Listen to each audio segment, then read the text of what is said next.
53 days to the start of the Tokyo Olympic Games, but it seems every day there are growing calls to just cancel them. Japan has extended its state of emergency 7 weeks out from the start of those games due to rising COVID cases and hospitalizations. Marnie McBean is Team Canada's chef de mission for the Tokyo Olympics, and she's in Toronto. Hi, Marnie. How are you? I'm doing great. Thanks, David.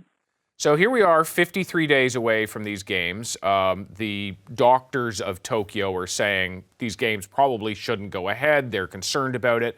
What makes you believe that it is safe to continue with the Tokyo Olympics? Well, I absolutely respect the people of Tokyo and the doctors and their concern. I would want our own doctors and federally and provincially and municipally to be concerned.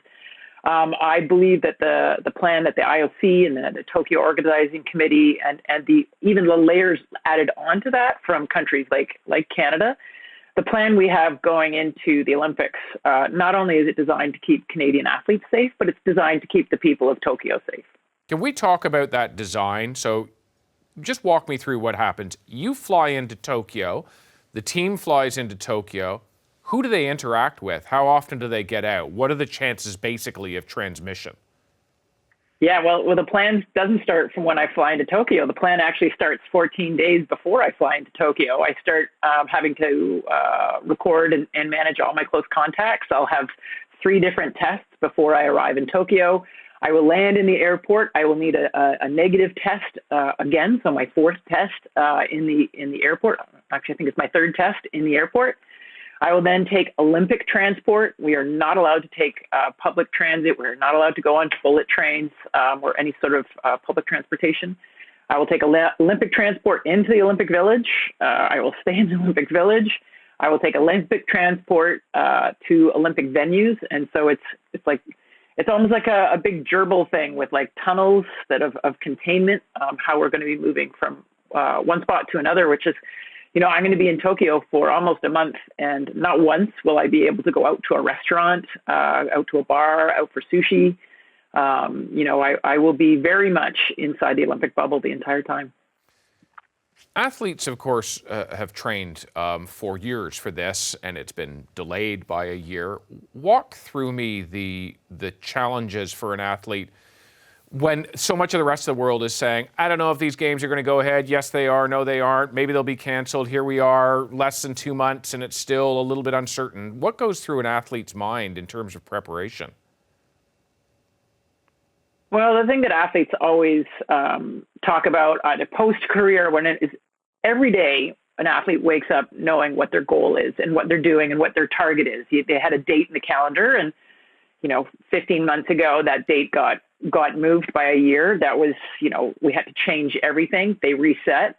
But every day athletes go and they are following protocols. They're getting, tested so regularly. When they travel, they stay in quarantine. But every day they're going to their field of play, whether it's on a field, whether it's in a pool, on the water, and they're training and they're trying to get better. And so from the athlete's perspective, we also used to joke that none of my friends, when I was training for the Olympics, none of my friends weren't my rowing friends, because it was all that I was seeing was in this one little world. And I was just talking with an athlete yesterday, and she says, my world's just smaller and tighter, and they're being very focused about their preparation. They reset their goals a long time ago. That was hard because there's like an emotional, a social, a cultural, and a financial ramifications, as do everybody in the country, for when our goals got put off by a year.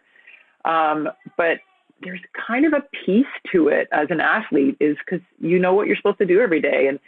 And some of them have had to work from home, but they still know what they're trying to do and accomplish. So there's a bit of, as I said, there's a bit of peace into knowing what you're trying to accomplish, which is trying to get better today so that tomorrow you're the best in the world. It's curious when you talk about peace, because I look at, for instance, Naomi Osaka of Japan, an athlete in her own right. I mean, absolutely an athlete. And she says she is conflicted when you hear the state of emergency being extended because of COVID, resurging COVID in Tokyo. Are you hearing from your own athletes about a conflict around safety, around concerns going to these games? I have this. Everyone has concerns. Everyone's still like, we're a little bit, like everyone, a little bit PTSD every time you think everything's about to open up. Something has changed. So we're all afraid to say for sure it's going to happen.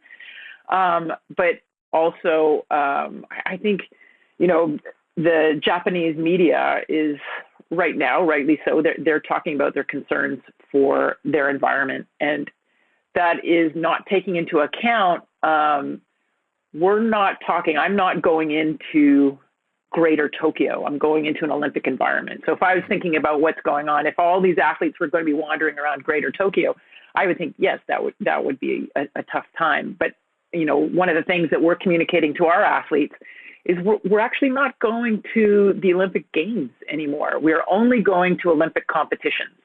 We're going to what is going to be very business-like. And for some athletes, they're used to that, where when we go to World Cups and World Championships, people don't show up. There's a lot of competitions where we go to in towns where the circumstances are there is no touring, and we stay in a hotel room. We go to our venue, we compete, we come back. The number of times I've said as an athlete, I had an incredible passport and a really boring photo album. This is going to be one of those opportunities, but athletes haven't dreamed for a decade of being a tourist. They're not looking forward to that. And Canadian athletes, what we're asking them to focus on is their sport. And, for the Japanese athletes, they are very much going to have to also be very respectful to their community, which Canadians athletes have been. But I can see how she would be having to walk a really fine line on her messaging for that. Marnie McBean, always good to chat. Thank you. Yeah, well, I would like to say see you in Tokyo, but I have no idea. Right, yeah. I'll be there. I don't know if you'll be there, and I don't know if we'll see each other. There you have it. Marnie, thank you. Thanks. Hi, I'm Vashi Capellos, host of Power in Politics. See more of our show by subscribing to the CBC News channel or click the link for another video.